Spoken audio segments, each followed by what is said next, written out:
Hi, we are two spiritual sisters. I'm Reverend Dr. Wanda Lee Holmes, I'm Reverend Dr. Linda Green. and right now we want to talk to you about spirituality. We have learned many things. We've been searching to find out the truth, to debunk some things that we have learned over the years that keep us stuck and not moving forward. We learned that we were made in image and likeness of God. We learned that we were, or we are, the Son of God. We learned that God is within us, has always been within us, and God is not out there somewhere that's looking down and pointing, bad child, bad child. God is loving. God is nice. God is not jealous. All the things that we heard coming up as a kid are not those things. God is not. And the problem that we see nowadays is that people are still hanging on to the old, outdated values that, God is separate and that God is somewhere else. But God is within us. And, it's really a shame that people don't know that about themselves. And what they do is they have a lot of fear, they have a lot of anger, they have a lot of distrust, and they think that somebody's out to get them when all they have to do is to tap into that energy that God is within, and everything that they may want in this life or want to do or be, they have the power to be it. They have the power to do it if they would just let go of thinking that it's really error thinking, that there's separation. There is no separation. God is right there and has always been there.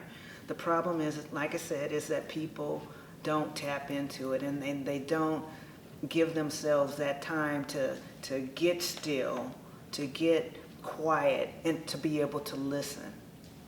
So we didn't learn about how important our intuition was. God gave us this tool that things don't feel right, then we go in a different direction. But we weren't taught how to really develop our intuition, that sinking gut feeling that we get. And when it tells us something is just not right, we didn't learn how to pay attention to that. And it is so important. And one other thing that they didn't teach us was the law of attraction.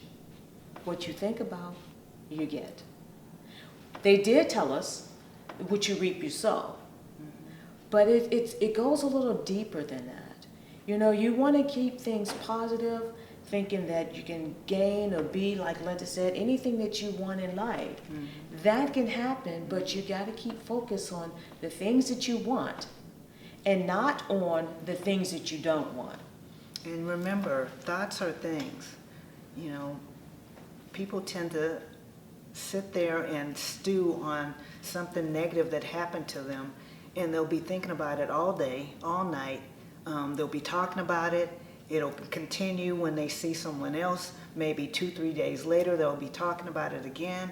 And what happens is when you focus on that negativity for any length of time, then basically that's what you're drawing to you, is negativity. So people don't realize, like we were saying earlier, how powerful they are. And they have to watch how they think. They have to watch how they speak. And just be more positive and speak blessings over themselves. I mean, how many times do you hear people say something like, oh man, I was so dumb I did this, or I was so stupid I did that? I mean, that's like a self-fulfilling prophecy when you say things like that about yourself, and you actually keep saying it over and over again. So that's what we're talking about. You have to be careful with what you do. Yes, and also people create stories that they think, oh, this is bad, it's going to happen. They come up with some bad story, it's going to happen, it's going to happen, it's going to happen. And they keep worrying about it and thinking about it and thinking, oh, I have this going on. And it never comes true. I tell people all the time, has there ever been a time that God didn't answer your prayer? That you weren't brought through something? And if it was negative at the end, it still turned out to be positive for you. That's why we're saying you need to be mindful of the things that you think, what you keep inside, and learn to go into that secret place and meditate. You know, Jesus said, go into the secret room, your secret door. That secret door is within you. And meditate and ask God the things that you need.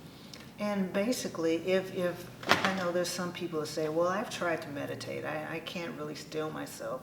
Okay, so then maybe if meditation may be a little tough for you, then just get into that space where you're quiet. You shut out the noise. You turn off the TV. You turn down the radio. You know, the video games, turn them off. You know, just be in a place where you can be still, and so that you will be able to hear what God is speaking to you about. That you'll be able to ask the questions that need to be asked, and you'll be able to hear the answers. So it's up to you how, you know, you can just make your life a lot better and easier. You know, you have to be still and be able to hear that God is within you at all times. So, Yes, and I will tell you, God always answers your prayers. Always answer. It's just that we are not in the position to hear. And blessings. blessings to everyone.